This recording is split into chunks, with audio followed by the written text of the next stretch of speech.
وبركاته. وعليكم السلام ورحمة الله تعالى وبركاته.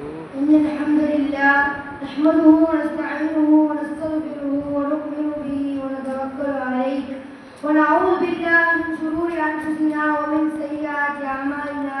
من يهدي الله فلا مضل له ومن يضلل فلا هادي له ونشهد أن لا إله إلا الله وحده لا شريك له ونشهد أن سيدنا محمدا عبده مولانا محمد عبده ورسوله. أما بعد وقد قال الله تعالى بشأن حبيبه مؤمنا وآمرا تعليما وتكريما إن الله وملائكته يصلون على النبي يا أيها الذين آمنوا صلوا عليه وسلموا تسليما. اللهم صل على سيدنا محمد وعلى آل سيدنا محمد وبارك وسلم عليه. நம்மை எல்லாரையும் முஸ்லிம்களாகவும் முஃமின்களாகவும் அதிலும் குறிப்பாக கண்மணி நாயகம் முஹம்மது ரசூலுல்லாஹ் ஸல்லல்லாஹு அலைஹி வஸல்லம் அவர்களுடைய அருள்மிக்க உம்மத்தில் நம்மையும் ஒருவனாய் பிறக்கச் செய்தானே. அல்லாஹ்விற்கு எல்லா புகழும். அல்ஹம்துலில்லாஹ் அல்ஹம்துலில்லாஹ் அல்ஹம்துலில்லாஹ். அன்பிலே நம்ம எத்தனையோ சஹாபாக்கள் வரலாறை பார்த்திருப்போம். ஆனால் நாயகம் ஸல்லல்லாஹு அலைஹி வஸல்லம் அவர்களுக்கு மிகவும் நெருக்கமாக இருந்த சஹாபியை பார்க்கணும்னு சொன்னால் அப்துல்லாஹ் இப்னு மஸ்ஊத் ரலியல்லாஹு அன்ஹு அவர்கள்தான்.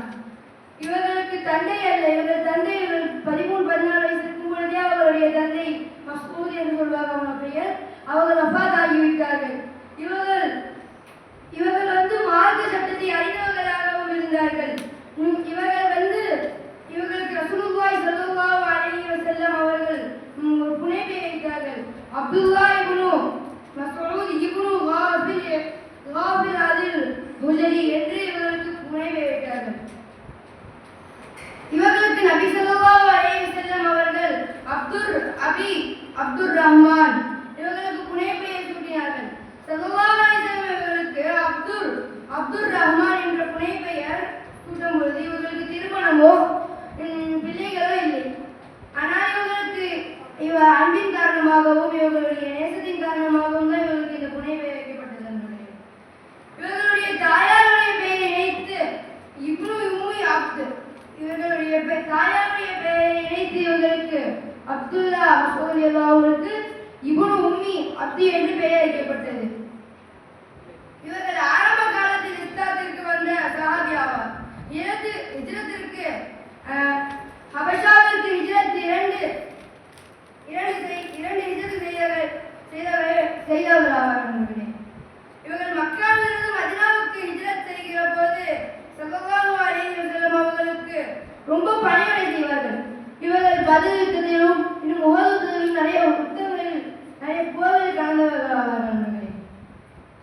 மிகவும் ரசூலுல்லாஹி ஸல்லல்லாஹு அலைஹி வஸல்லம் அவர்களுக்கு பணிவிடை செய்யக்கூடியவர்களாகவும் அவர்கள் சிறுவ சேவையை பார்க்க நன்மைக்கும் அவர்கள் கிடைத்தது. இவர்கள் சிறுவயதில் இருக்கும் பொழுது ரசூலுல்லாஹி ஸல்லல்லாஹு அலைஹி வஸல்லம் அவர்களும் அபூபக்கர் சித்திக் ரலியல்லாஹு தஆலா அன்ஹு அவங்க ரெண்டு பேரும் வந்துட்டாங்க ஒரு வழியா. அப்போ இந்த சிறுவர் ஜாஹிலியா காலத்தினுடைய உக்குபா இப்னு அபி முஐன் என்றவருடைய ஆடுகளை வைத்துக் கொண்டிருந்தார். அப்பொழுது அபூபக்கர் சித்திக் ரலியல்லாஹு அன்ஹு அவங்களும் நாயகம் ஸல்லல்லாஹு அலைஹி வஸல்லம் அவங்க இந்த சிறுவர்கிட்ட கேட்குறாங்க, எப்போ ஒன்றை ஆடு பால் தர முடியுமாப்பா?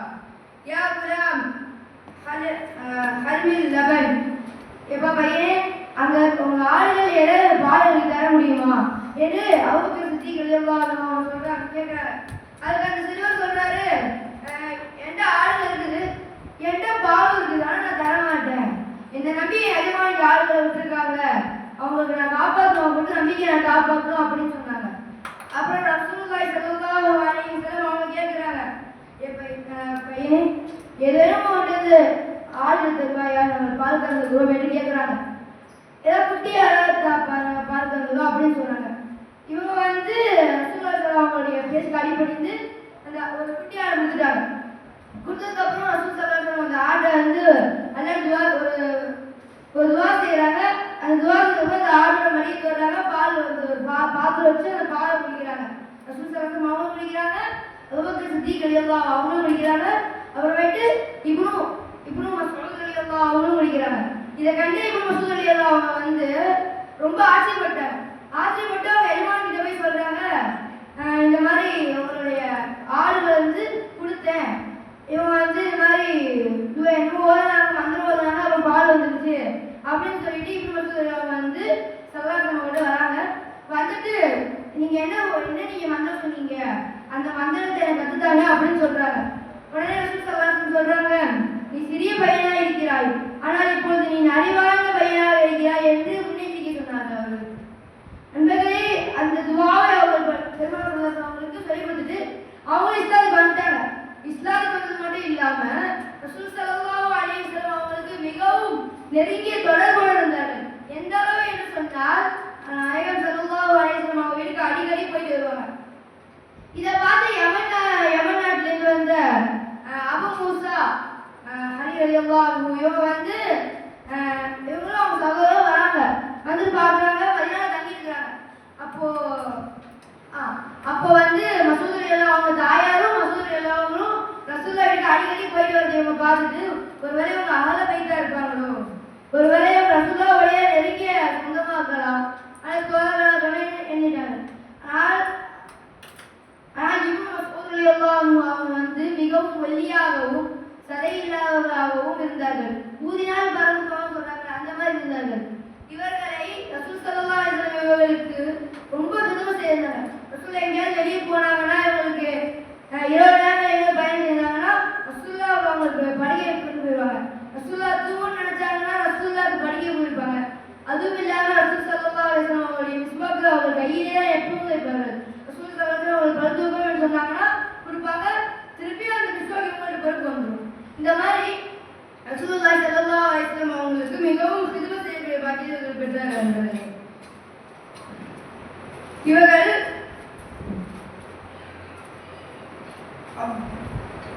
இவர்கள் வந்து ரசூல் ஸல்லல்லாஹு அலைஹி வஸல்லம் அவங்களுக்கு நிறைய சிறுமை செஞ்சாங்க.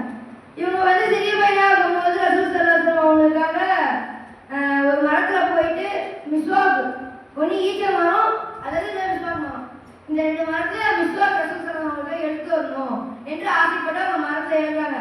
அவங்களுடைய கால் ரொம்ப குட்டியாக தான் இருக்கும். அவங்க கால் ரொம்ப குட்டியாக இருக்கும். அந்த மாதிரி இருக்கும். அவங்க ரொம்ப குட்டியாகவும் ஒல்லியாகவும் உடம்புல சதையே இல்லாத மாதிரி இருந்தாங்க. இவங்க மரத்துல ஏறின உடனே சஹாபாக்கள்லாம் பார்த்து சிரிக்க ஆரம்பிச்சிட்டாங்க. நீ பாருங்க, எல்லாம் சிரிக்கிறாங்க. உங்க குட்டை காலில் சேர்றாங்களே, குட்டியான காலில் இருந்து எப்படி இவங்க பார்த்து சிரிக்கிறாங்க. அந்த வழியா பெருமாள் ஸல்லல்லாஹு அலைஹி வஸல்லம் வராங்க.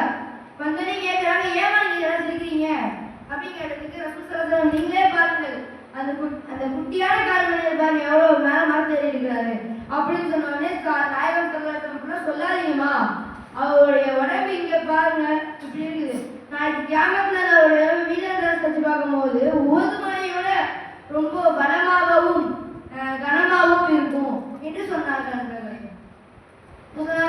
உஹது மலையை விட ரொம்ப கனமாக இருக்கும் என்று சொன்னார்கள். அதே சமயத்தில் இவர்களுக்கு குர்ஆன் அவர்களுக்கு வஹி வரும்பொழுதெல்லாம் அது இவர்கள் தான் முதல் மனனம் செய்வார்கள். அதை மனனம் செய்து அவர்கள் ஓதி காட்டுவார்கள். பெருமானார் ஸல்லல்லாஹு அலைஹி வஸல்லம் அவங்க காலத்துல வந்து ரசூலுல்லாஹ் அடுத்து யாரும் சஹாபாக்கள் குறைஷி காஃபிர்களுக்கு வஹியை ஓதி காட்டுறதில்லை. அவங்களுக்கு அடுத்து யாராவது ஓதி காட்டுவாங்களா என்று சஹாபாக்கள் கேட்கும்போது அக்காலத்தில் மக்காவுடைய நிலை என்னன்னு சொன்னா இஸ்லாத்தை பத்தி பேசினாலே அடிக்க ஆரம்பிச்சுவாங்க. அப்படி இருக்கும்போது யாராவது வஹி சொல்லுவாங்களா, சத்தமிட்டு சொல்லுவாங்களா என்று ஏறி கொண்டிருக்கும் பொழுது அப்துல்லா இப்னு மஸ்ஊத் ரலியல்லாஹு அன்ஹு அவங்க சொன்னாங்க, நான் சொல்றேன் வஹி நான் உங்களுக்கு சொல்றேன் என்று அவர்கள் முன் வந்தார்கள். நீயாப்பா சொல்ல போற, நீ ஊதனா பறந்துடுவ, நீலாமா சொல்லாத, நீ போய் அவங்கள்ட்ட நீ சொல்லி அடிவாங்க வேணாம், நீலாம் வேணாம், தரமான வேணாம் அப்படின்னு சொன்னதுக்கு நான் சொல்லுகிறேன் என்று அவர்கள் முன் வந்தார்கள். அங்க போயிட்டு சஹாபாக்கள் அந்த குறைஷிகள் எல்லாம் ஒட்டுக்குள்ள இடத்துல போயிட்டு சூரத்துர் ரஹ்மான், அர் ரஹ்மான், அல்லமல் குர்ஆன் என்று இவர்கள் அந்த ஆயத்துக்களை ஓதி காட்டுகிறார்கள். இந்த ஆயத்தை யார் சொன்னா அப்படிங்கிறதுக்கு முஹம்மது ஸல்லல்லாஹு அலைஹி வஸல்லம் சொன்னாங்கன்னு சொன்ன உடனே அவங்க அடிக்க ஆரம்பிச்சிட்டாங்க. அப்பயும் கூட அவங்க வீட்டில் நான் நினைச்சது நிறைவேற்றிட்டேன், நான் வந்து உங்களுக்கு ஆயத்தை நான் சொன்னேன், சத்தத்தை சொன்னேன் என்று இவர்கள் சொன்னார்கள். சரலாளர்கள் அவங்களுக்கு வந்து குர்ஆன் ஒலிக்கணும் என்ற ஆசையில் இருந்தார்கள். அவர்கள் வந்து குர்ஆனை கேட்கணும் என்ற ஆசையில் இருக்கும் பொழுது அப்பொழுது அப்துல்லா இப்னு மஸ்ஊத் ரலியல்லாஹு அன்ஹு வந்தாங்க.